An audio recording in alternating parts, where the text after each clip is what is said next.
Puji Tuhan, selamat pagi Bapak Ibu Saudara yang kekasih dalam Tuhan. Selamat Paskah. Kita baru memperingati bagaimana Tuhan Yesus telah berkorban. Dia rela mati ganti kita, orang berdosa, supaya kita hidup kekal. Kita sudah dibebaskan dari dosa, berarti hidup kekal. Untuk membayar maut, untuk menghadapi maut harus nyawa gantinya. Itulah makanya Yesus mati ganti kita, nyawanya, supaya kita hidup kekal. Puji Tuhan, maka dari sebab itu jangan pernah kecewa seberat apapun persoalan hidup ini. Mari kita lihat dalam Yohanes pasal 16 ayat pertama. Semuanya ini kukatakan kepadamu, supaya kamu jangan kecewa dan menolak aku. Itu kalau terjemahan lama itu, udah penderitaan seberat ini bagaimana bisa saya hadapi, apalagi yang namanya masa sukar sekarang, masa COVID-19 masih terasa kesulitan ekonomi. Tapi kita lihat di sini bagaimana supaya kita jangan kecewa dan menolak.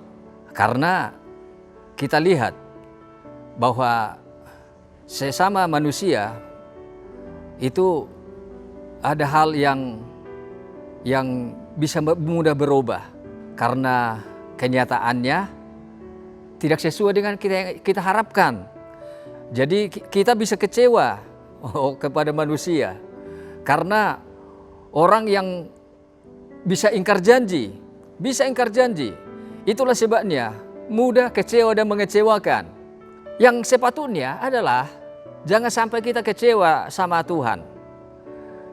Namun kecewa sama Tuhan seringkali kita lakukan sebagai orang percaya. Pernahkah Tuhan mengecewakan kita? Tak sekalipun. Maka kita akan lihat kasih-Nya, kuasa-Nya, cintanya, perkataannya tak pernah berubah. Sebaliknya, coba kita hitung berapa banyak kita mengecewakan Tuhan. Ketika diperintahkan oleh Tuhan Yesus menjual harta seseorang anak muda dan membagikan kepada orang miskin, seorang yang muda yang kaya menjadi kecewa, pergi dengan sedih sebab hartanya banyak atau banyak hartanya. Saya baca begini, Markus 10 ayat 22.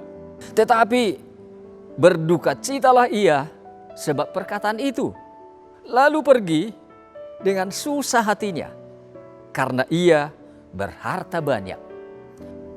Ini adalah bukti bahwa manusia bisa kecewa kalau ada mungkin berat untuk melaksanakan perintah Tuhan. Tetapi kita sebagai anak-anak Tuhan, ada maksud Tuhan di dalam setiap persoalan yang mungkin berat yang kita hadapi, yang sukar kita lakukan.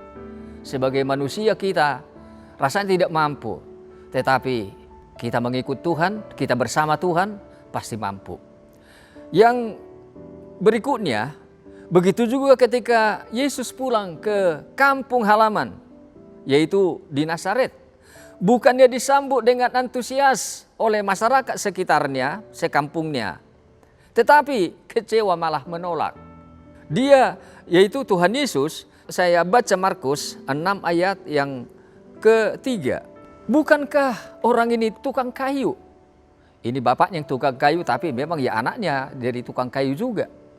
Dia anak Maria dan saudara Yakob dan Yoses dan Yudas dan Simon.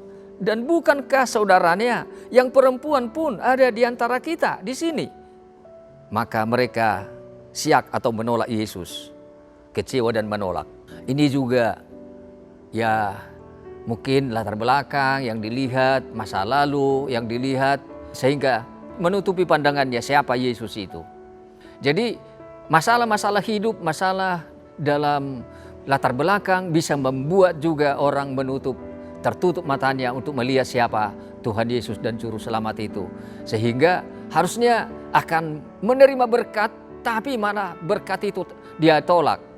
Karena berkat yang sesungguhnya adalah damai sejahtera di hati kita waktu kita bertemu dengan Tuhan. Dia memberikan kepada kita sentosa Kristus menghadapi semua, sehingga dunia akan menjadi pudar oleh karena hadirnya Tuhan, oleh hadiratnya dalam hidup kita. Yang berikutnya, yang ketiga ini adalah ketika Yohanes Pembaptis di penjara. Tekanan begitu berat, rasa kecewa sempat timbul dalam hatinya Yohanes Pembaptis. Apa sebabnya? Karena Tuhan Yesus mungkin tidak secara terus terang mengatakan bahwa dia adalah Kristus. Inilah membuat dia bertanya, dia suruh muridnya bertanya, apakah kami menantikan seorang lain? Saya baca begini dalam Matius 11 ayat 3. Menyuruh bertanya kepada Yesus, engkaukah yang akan datang itu? Atau kami menantikan seorang lainkah? Ini adalah suatu keraguan Yohanes waktu begitu beratnya tekanan hidup. Ya, tekanan hidup sama seperti masa krisis ini, masa yang sulit ini. Harusnya kita jangan di bawah tekanan, tapi di atas tekanan. Karena tekanan hidup itu, karena kita memiliki kehidupan yang berkemenangan dengan iman mengalahkan dunia, berarti iman kita harus di atas. Tekanan hidup itu harus di bawah. Kitalah yang di atas untuk mengatasinya. Jadi puji Tuhan, dalam bahasa Yunani, kata kecewa adalah skandaliste, dan bentuk pasif adalah skandaliso. Artinya tersinggung, melukai perasaannya, tersandung oleh sesuatu atau oleh seseorang. Namun perkembangan selanjutnya luar biasa. Yohanes bisa melihat.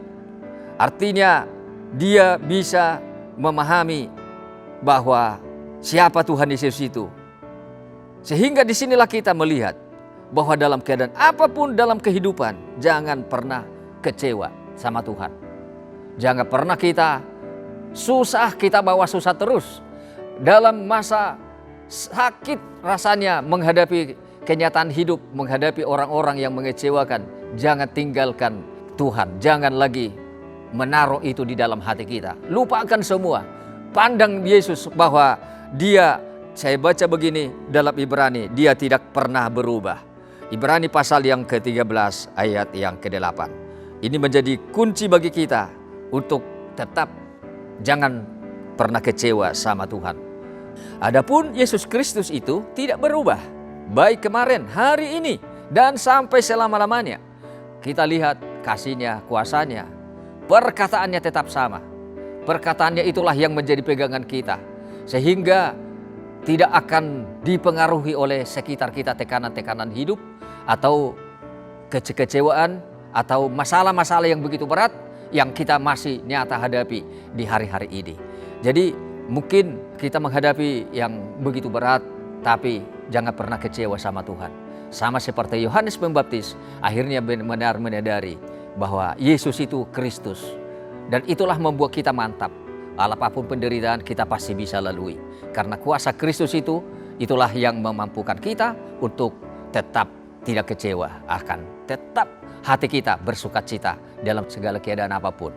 Sehingga mari kita di hari di mana kita sudah melewati hari Paskah, kita bersama dengan Tuhan yang sudah menang. Dia bangkit dari antara orang mati. Dia hidup selama-lamanya. Hidupnya itu berarti damainya akan tetap di dalam hati kita. Hidupnya lah yang kita hidupi. Mungkin kehidupan kita begitu sukar dan sulit, tetapi mari kita melihat kepada Tuhan yang tidak berubah. Dia hadir bersama kita pagi hari ini. Puji Tuhan, mari kita berdoa. Kita serahkan hidup kita, kekecewaan kita serahkan kepada Tuhan. Sama dengan penderitaan yang kita hadapi, serahkan diri kita kepada Tuhan supaya Dia memberi kekuatan kepada kita. Terima kasih Bapa di sorga. Kami bersyukur karena pagi hari ini Bapa, Engkau berikan kepada kami sukacita melampaui segala keadaan. Kami tidak mau di dalam tekanan-tekanan apapun di dunia ini. Karena kami di atas tekanan, karena Kristus adalah kuasa di mana kami adalah mengatasi semua kekecewaan. Kami tidak pernah dikecewakan Tuhan. Mohon anugerah-Mu Tuhan. Mohon belas kasihan Tuhan. Anak-anak-Mu kalau ada yang kecewa, hati yang berat, yang susah, yang sedih karena masalah hidup. Karena mungkin mereka dikecewakan oleh seseorang. Tetapi Tuhan, Engkau tidak pernah mengecewakan. Itulah membuat kami Tuhan Tidak pernah Tuhan meninggalkan engkau. Tidak pernah mau tetap tinggal di dalam kekecewaan. Kami mau tetap berjalan beserta dengan Tuhan. Kami mau tetap pandang engkau yang tidak berubah. Karena hari ini sama engkau tidak pernah berubah. Engkau Tuhan adalah perkataanmu tetap sama. Akan memberikan kepada kami kuasa untuk menjalani kehidupan ini. Kuasa perkataan Kristus itulah yang selalu ada di dalam hati kami. Untuk kami boleh dipenuhi dengan kelimpahan akan perkataanmu Tuhan. Sehingga perkataan Kristus itu yang berkuasa itu, yang mengatakan perkataan yang adalah perkataan yang hidup. Itulah yang kami taruh di dalam hati kami. Terima kasih Tuhan, ampuni kalau kami mengecewakan Engkau, karena Engkau tidak pernah mengecewakan kami. Terima kasih Tuhan, kami mengucap syukur. Engkau sudah jamah anak-anak-Mu Tuhan yang sakit, yang lemah, yang Engkau Tuhan bimbang, Engkau Tuhan pertetapkan hati mereka. Terima kasih Bapa, kami mengucap syukur karena pada pagi hari ini Tuhan sudah memberkati kami dengan firman-Mu yang tidak pernah mengecewakan kami, yaitu Juru Selamat kami, Tuhan Yesus Kristus. Terima kasih Bapa, di dalam nama Tuhan Yesus Kristus kami sudah berdoa. Haleluya. Amin.